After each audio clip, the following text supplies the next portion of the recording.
अगर आपको भी फिजिक्स पढ़ने में प्रॉब्लम होता है, आपको भी लगता है कि मैंने फिजिक्स का चैप्टर तो पढ़ लिया, लेकिन चैप्टर पढ़ने के बाद से जैसे ही आप क्वेश्चन करने जाते हैं या आप टेस्ट में जाते हैं तो आपसे क्वेश्चंस नहीं होते हैं, आपके फिजिक्स में अच्छे नंबर नहीं आते, तो आज मैं आप लोगों के साथ डिस्कस करने वाला हूँ फिजिक्स पढ़ने का ही सही तरीका। देखिए, आप लोग अगर क्लास 12th के स्टूडेंट हैं तो आप लोग खुद क्लास 11th पढ़ के आए होंगे, और जो क्लास 11th में पढ़े ही नहीं होंगे उनकी तो बात हटा दीजिए, लेकिन जो बच्चे मान लीजिए क्लास 11th में फिजिक्स पढ़े होंगे, जो मेहनत किए होंगे, उनको पता होगा कि वो पूरा चैप्टर पढ़ते होंगे।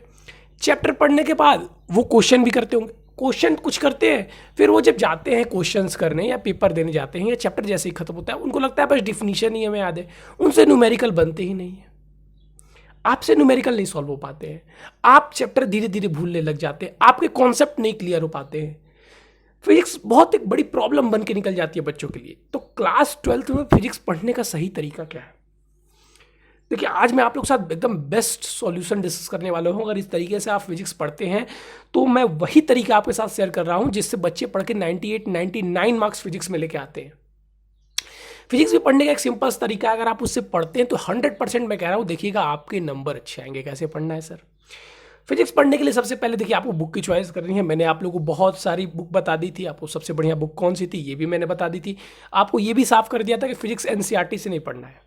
मैंने पहली वीडियो में आप लोगों को बताया था फिजिक्स एनसीईआरटी से नहीं पढ़ना है, और मेरे पास वो बुक होगी भी। अगर आप लोग देखिए हिंदी मीडियम के जो बच्चे हैं वो इस बुक को प्रीफर कर ले, जो कुमार मित्तल की बुक आती है, ठीक है। कुमार मित्तल की नूतन प्रकाशन की एनसीईआरटी बेस्ड बुक है, उसका भाग 1 यानी कि पार्ट 1 है, और सेम ये उसका पार्ट 2 है, ठीक है। ये आप फिजिक्स में प्रेफर कर सकते हैं, मैंने पहले ही बताया था। अगर आप लेना चाहें तो मैं किसी बुक का प्रमोशन नहीं कर रहा हूँ, आप लेंगे नहीं लेंगे मुझे उससे मतलब नहीं है, लेकिन बुक अच्छी है, मैंने इसलिए आपको बता दिया कि इस बुक को आप पढ़ जाते हैं तो आपका एकदम कॉन्सेप्ट बहुत ईजी भाषा में दिया हुआ है। कहने का मतलब मेरा ये है, एकदम आपका कॉन्सेप्ट एकदम क्लियर हो जाएगा।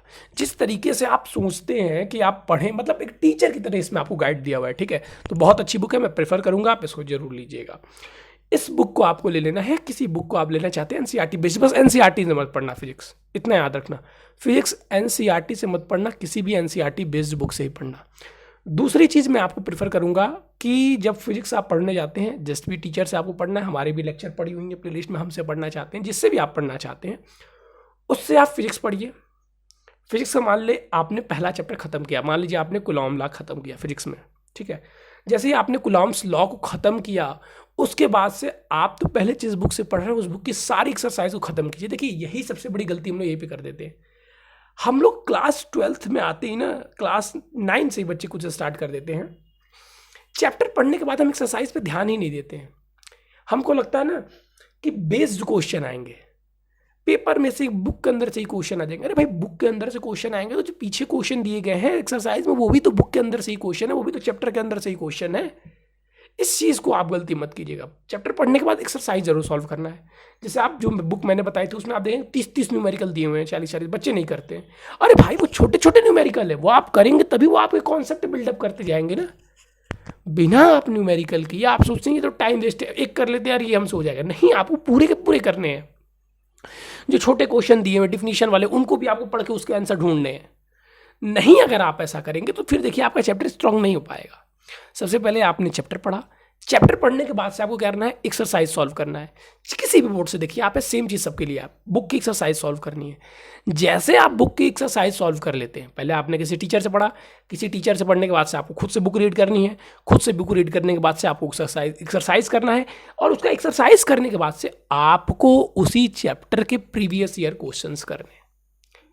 सर ये प्रीवियस ईयर क्वेश्चन कहाँ से मिलेगा? अरे मार्केट में बहुत सारी, बहुत पब्लिकेशन की बुक आती हैं, चाहे वो सीबीएसई की हो, यूपी की हो, आईसीएसई की हो, बिहार बोर्ड की हो, जहाँ के भी बच्चे हैं आप लोग, सब जगह की प्रीवियस ईयर बुक आती है। आप जहाँ से भी बुक खरीदते हैं, बहुत सारे बच्चे क्वेश्चन में मुझसे पूछ रहे हैं सर कहाँ से प्रीवियस ईयर क्वेश्चन। अरे भाई, जिस दुकान से आप बुक खरीदते हैं वो दुकान वाला ही आपको सप्लाई कर देगा प्रीवियस ईयर।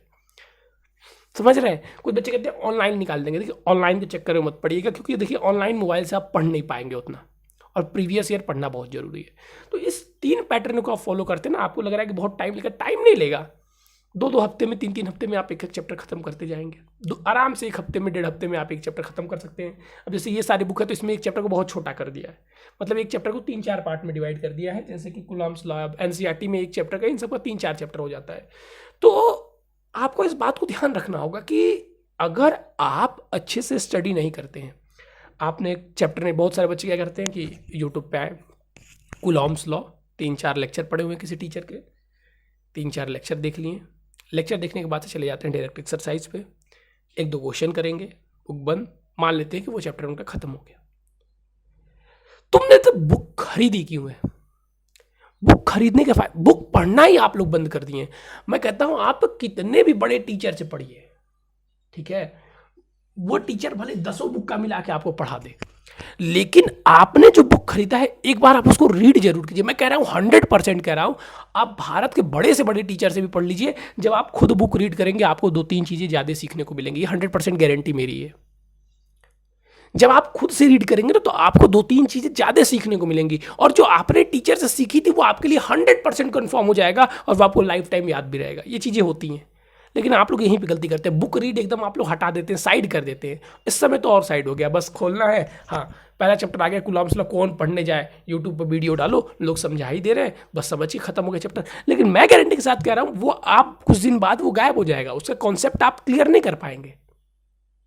लेकिन आप अगर उसी समय पढ़ के, मैंने कहता टीचर से मत पढ़िए, टीचर से पहले पढ़ लीजिए, आपको पढ़ना है तो फिर बुक जरूर रीड कीजिए। कुछ लोग कहते हैं पढ़ने से पहले बुक रीड करो, मैं कहता हूं पढ़ने के बाद बुक रीड करो, क्योंकि पढ़ने से पहले अगर आप रीड करते हैं तो ऐसी बहुत सारी चीजें होंगी जो आपको नहीं आएंगी, तो पढ़ने में आपको मजा नहीं आएगा, ठीक है। लेकिन जैसे ही आपने किसी से पढ़ लिया है, आप जैसे ही किसी से पढ़ लेते हैं तो फिर आपको उस चैप्टर का लगभग सारी चीजें पता चल गई। अब आपका ऑब्जेक्शन जाएगा वहां पे जहां पे आपको कुछ अलग दिखेगा, आपका ध्यान जाएगा वहां पे, आपने जो पढ़ा हुआ है वो पूरा आप रिवाइज कर पाएंगे, और उससे ये होता है कि वो चैप्टर फिर दोबारा आपको पढ़ने की आवश्यकता नहीं पड़ती है। और फिर जो आप लोग प्रॉब्लम कहते हैं कि सर ये चैप्टर हम पढ़ तो लेते हैं, क्वेश्चन नहीं पाते, सब होने लगेंगे। इस पैटर्न को आप फॉलो कीजिए। देखिए मैंने बता दिया फिर से आपको कैसे पढ़ना है। कहीं से आप लेक्चर करते हैं, वीडियो लेक्चर, आप वीडियो लेक्चर कीजिए, बिल्कुल जहाँ से आप पढ़ना चाहते हैं वहाँ से पढ़िए। वहाँ से पढ़ने के बाद से आपको बुक प्रेफर करना है, जो भी आप अच्छी बुक है। जैसे मैंने बताया हिंदी मीडियम वालों के लिए नूतन की चलती है, ICSE वालों के लिए भी नूतन की चलती है, कुमार मित्तल की। CBSE वाले के लिए भी बुक बहुत अच्छी अच्छी बुक चलती हैं। अगर आप लोग कहेंगे तो मैं आप लोगों की बुक बता दूंगा, क्योंकि मैं CBSE के बच्चों को यहाँ पे लेता नहीं हूँ क्लासेस, तो मैं ज़्यादा डीपली नहीं जा रहा हूँ, ठीक है। जो मेन चैनल है हमारा यूपी वालों के लिए ही है, तो उसी की बात मैं डिस्कस यहाँ पे कर रहा हूँ, ठीक है। कोई भी, लेकिन बच्चों उनका पैटर्न पढ़ने का यही है, ठीक है। अगर आप इस पैटर्न को फॉलो कर लेते हैं, इस पैटर्न को अगर आप फॉलो कर लेते हो तो 100% के मैं साथ कह रहा हूँ आप फिजिक्स में 95+ रहेंगे। देखिए फिजिक्स और मैथ 2 सब्जेक्ट ऐसे ना, आप देखिए मेजर करिएगा, क्लास 12th का जो आप मैथ पढ़ेंगे वो क्लास 11th के मैथ से बहुत ईजी है। अब जैसे मैं ये बात करता हूँ, लोग कहते हैं सर कैलकुलस है इसमें, अरे भाई कैलकुलस है तो है कैलकुलस। 11th वाला मैथ क्या था, कोनिक सेक्शन क्या, कितने सारे फॉर्मूले, कितने सारे क्वेश्चन, इसमें क्या है भाई, 2-3-4 छोटे छोटे चैप्टर हैं। उसके बाद से कैलकुलस थोड़ा सा बड़ा है, कैलकुलस में भी जो पढ़ लिया थोड़ा सा फॉर्मूला, चैप्टर उसको आ गया, थोड़ी सी प्रैक्टिस के ऊपर है। सर डिफरेंशियल इक्वेशन थोड़ा सा डिफिकल्ट बना देता है, अरे डिफरेंशियल इक्वेशन थोड़ा सा टफ बना देता है, उसको भी आप थोड़ी सी मेहनत करेंगे वो आ जाएगा, लेकिन 11th से ईजी है, ये मेरा मानना है ऐसा। हाँ फिजिक्स की अगर आप बात करेंगे तो फिजिक्स 11th में हम लोगों ने क्या पढ़ी थी, 11th की फिजिक्स में हम लोगों ने पढ़ी थी सर साइकिल चलेगी रास्ते पे तो कितना मुड़ेगी, किसी बॉल को कितनी स्पीड से फेंकेंगे तो वो अर्थ से पार चले, मतलब हम लोग अपनी लाइफ से रिलेटेड जिसको हम फिजिकली देख सकते हैं, लिफ्ट से गिर रहे हैं तो कब हमारा वेट 0 हो जाएगा, कब बढ़ेगा, कब धीमा होगा, कैसे बंदूक चलानी है, ठीक है, प्रोजेक्टाइल मोशन क्या होता है, ये सारी चीज़ें हम लोगों ने पढ़ी, लेकिन वो चीज़ हम लोग देख सकते थे रियलिटी में। लेकिन 12th का फिजिक्स क्या आ जाता है कि जिसे आप देख नहीं सकते।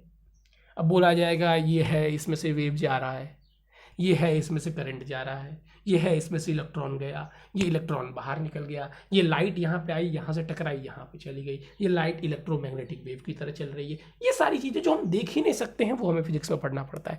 लेकिन अगर आप जो पैटर्न मैंने आपको बताया इस पैटर्न को आप फॉलो करते हैं तो 100% के साथ मैं कह सकता हूँ कि आप फिजिक्स में अच्छे नंबर लेके आएंगे। फिर से मैं आपको एक बार रिपीट कर देता हूँ, पहले आपको कहीं से लेक्चर क्लासेस करनी है, अगर आप हिंदी मीडियम के बच्चे हैं, UP board, Bihar board, Rajasthan, Madhya Pradesh board, तो आप यहाँ से बिल्कुल क्लासेस कर सकते हैं। सारी क्लासेस आपकी हैं, बहुत बेहतरीन क्वालिटी में है।